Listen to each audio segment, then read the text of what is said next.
सकती है। सो जो मेरा प्रोसेस है उसको समझो, और इसके अंदर अब ट्रिक बताता हूँ मैं आपको।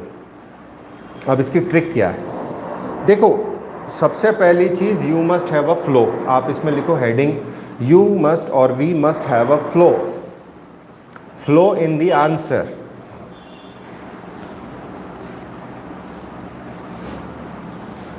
ठीक है। अब एग्जाम्पल जो हम ले रहे हैं आज का, that is your ancient history. Ancient history के अंदर खासियत क्या है वो आपको समझ में आना चाहिए। नेक्स्ट पॉइंट लिखिए आप, नेक्स्ट पॉइंट लिखिए, what are the chief characteristics of pre historic period. पहला, नो रिटन एविडेंस, बराबर है, no written evidence, only archaeological findings.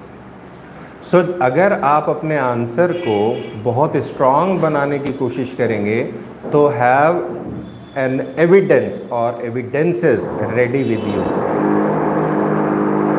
What you are going to write, according to the archaeological findings, that should be your start, because कोई written evidence तो है नहीं।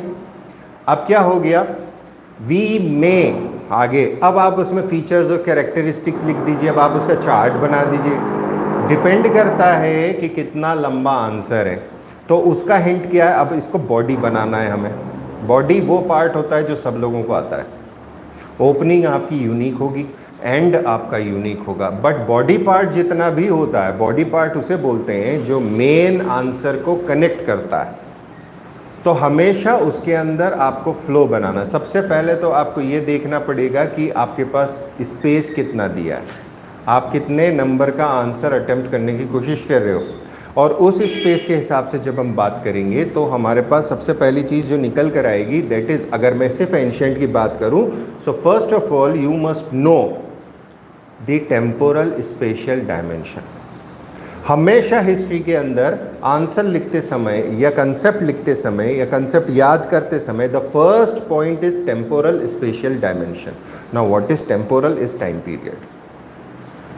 लिखो इसको, temporal, temporal ये सबसे पहला और सबसे कॉमन है। Temporal is the time period, spatial is the space. Space का मतलब होता है, वहाँ नहीं लिखना, कॉपी में ही लिखिए इसको। तो आंसर का पूरा फ्रेमिंग इसी में है ना, आप ऊपर हेडलाइन डाल दीजिए और आपकी डायरी के अंदर नोट कर देना, पेज नंबर इसके ऊपर ये लिखा, क्योंकि लंबा होगा वो आप छोटी डायरी में कितना लिखोगे। सो टेम्पोरल और स्पेशल डायमेंशन, स्पेशल डायमेंशन का मतलब होता है the location, the space which was occupied by those people. Now space से आपने मुझे आंसर दिया था सर कि they were living near the river banks, they were living in the rock shelters, in the caves, right? So that is what the space, that is the spatial dimension. So space, this is a classroom, शाम को ये दूसरे बच्चे से occupied होता है। Line से 4 बजे से जो चालू होती हैं तो 7, 8, 9 बजे तक यहाँ पे बच्चे रहते हैं, वो अलग है।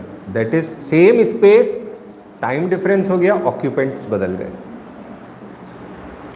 ऑक्यूपेंट्स का मतलब क्या हुआ, who where living there.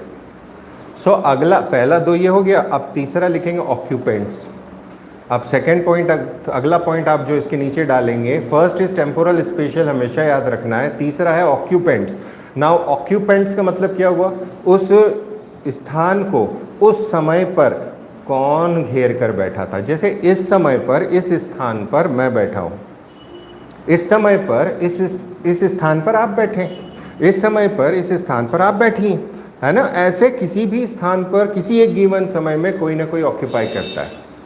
So time period is important, then comes the occupant part. अब ऑक्यूपेंट का रिकग्निशन क्या है, ऑक्यूपेंट आ गया, we are dealing with occupant, हमें असल काम उसी से है, हमें उस आदमी से काम है, उस इंसान से काम है, जो लोग वहाँ रह रहे हैं उनसे मतलब है।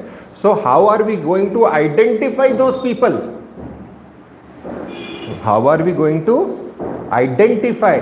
अब पैलियोलिथिक में चले जाइए आप, 1,00,000 2 लाख साल पहले कौन से लोग थे, अमेरिकन्स, ब्रिटिश होंगे, ब्रिटिश, इंडियन होंगे, इंडियन, तिरंगा लेते हुए घूमते होंगे,